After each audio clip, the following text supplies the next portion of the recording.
ನಮಸ್ತೆ ಎಜಿ ನ್ಯೂಸ್ಗೆ ಸ್ವಾಗತ.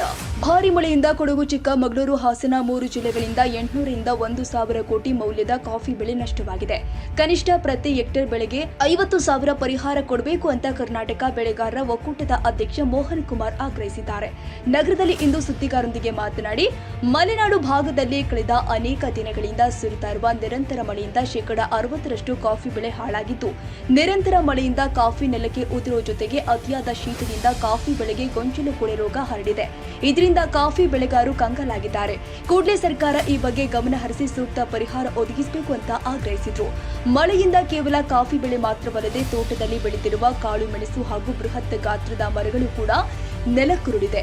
ಇದರಿಂದ ಬೆಳೆಗಾರರು ಎಲ್ಲಾ ರೀತಿಯಲ್ಲೂ ಕೂಡ ನಷ್ಟ ಅನುಭವಿಸಿದ್ದಾರೆ. ಭತ್ತ, ರಾಗಿ, ಜೋಳ ಸೇರಿ ಇತರೆ ಬೆಳೆಗಳಾದರೆ 6 ತಿಂಗಳಿಗೊಮ್ಮೆ ಬೆಳೆಗಳ ಬದಲಾವಣೆ ಆಗುತ್ತೆ. ಆದರೆ ವಾಣಿಜ್ಯ ಬೆಳೆ ಆಗಿರುವ ಕಾಫಿ 30 ರಿಂದ 40 ವರ್ಷಗಳ ತನಕ ಆಧಾರವಾಗಿರುತ್ತೆ.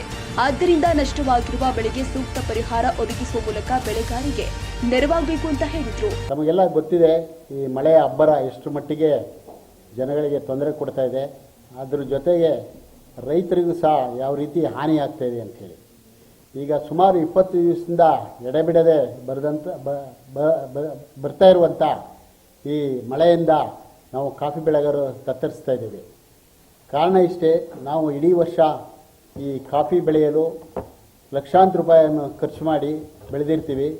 ಈ ಮಳೆಯಿಂದ ಭಾರಿ ಹಾನಿ ಉಂಟಾಗಿದೆ. ಈ ಸತತವಾಗಿ ಮಳೆ ಅಂದರೆ ಎಡೆಬಿಡದೆ ಮಧ್ಯ ಅದಕ್ಕೆ ಒಂದು ಬ್ರೇಕ್ ಇಲ್ಲದೆ ಬರ್ತಾ ಇರೋ ಮಳೆಯಿಂದ ಕಾಫಿ ಕೊಳೆಯೋಕ್ಕೆ ಶುರುವಾಗಿದೆ. ಅದಕ್ಕೆ ಮುಂಚೆ ಏನಾಗಿತ್ತು ಅಂತ ಹೇಳಿದರೆ ಮಳೆ ಇಲ್ಲದಲೇ ಡ್ರೈ ಆಗಿತ್ತು. ಸಡನ್ನಾಗಿ ಮಳೆ ಬಂದು ನಾವು ಮಧ್ಯದಲ್ಲಿ ಏನು ಕೆಲಸ ಮಾಡೋಕ್ಕಾಗ್ದಲೇ, ಕೂಲಿ ಕಾರ್ಮಿಕರಿಗೂ ಸಹ ಕೆಲಸ ಕೊಡೋಕ್ಕಾಗ್ದಲೇ ಇವತ್ತಿನ ದಿವಸ ಕಾಫಿ ಉದುರುತ್ತಾ ಇದೆ ಮತ್ತು ಜೊತೆಗೆ ಕೊಳಿತಲಿದೆ. ಅದರ ಪರಿಸ್ಥಿತಿ ಹೇಳಿ ತೀರ್ದು ಸುಮಾರು 60% ಕಾಫಿ ನೆಲಕ್ಕೆ ಉದಿರುವಂಥ ಈ ಪ್ರಸಂಗವನ್ನು ತಾವು ನೋಡ್ಬೋದು.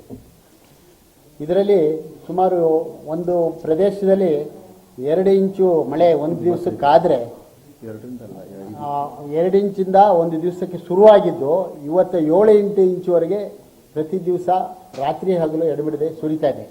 ನಮ್ಮ ಕಾಫಿ ಗಿಡದಲ್ಲೂ ಸಹ ಈ ಕಾಫಿ ಫಸಲು ಈ ರೀತಿ ಕೊಳಿತಾ ಇದೆ. ಈ ಫಸಲು ಕೊಳೆತು ನೆಲಕ್ಕೆ ಬೀಳ್ತಾ ಇದೆ. ಈಗ ಮಳೆ ಸಹ ಕಡಿಮೆ ಆದರೂ ಸಹ ಅದು ನಿಲ್ಲೋದಿಲ್ಲ, ಅದು ಬೀಳ್ತಲೇ ಇರುತ್ತೆ. ಹಾಗೆ ಅದ್ರ ಜೊತೆಗೆ ನಾವು ಇದು ಕಾಫಿ ನೆಲಕ್ಕೆ ಉದುರುವಂಥ ಚಿತ್ರ. ಹಾಗೆ ನಾವು ಅದ್ರ ಜೊತೆಗೆ ಉಪಬೆಳೆಯಾಗಿ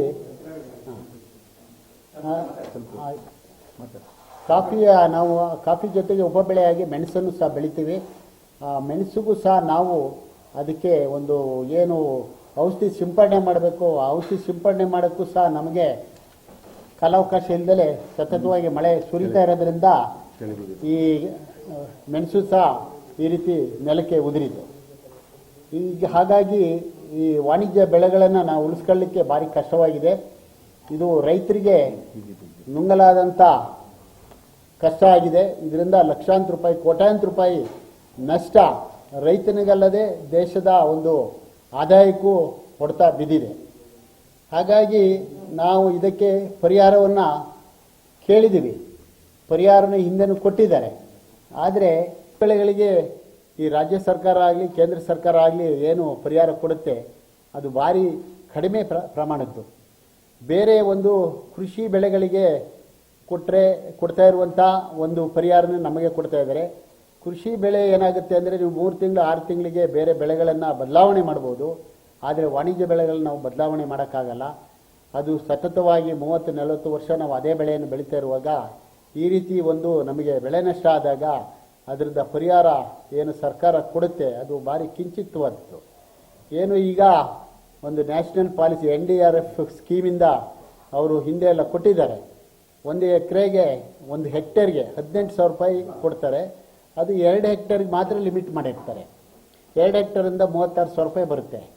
ಹಾಗೆ ಹಿಂದೆ ರಾಜ್ಯ ಸರ್ಕಾರದಿಂದಲೂ ಹೆಕ್ಟೇರ್ಗೆ 10,000 ರೂಪಾಯಿ, 2 ಹೆಕ್ಟೇರ್ ಕೊಟ್ಟರು 20,000, ಒಟ್ಟಿಗೆ 56,000 ರೂಪಾಯಿ ಒಂದು 2 ಹೆಕ್ಟೇರ್ಗೆ ಒಬ್ಬ ರೈತನಿಗೆ ಸಿಕ್ಕಿದೆ.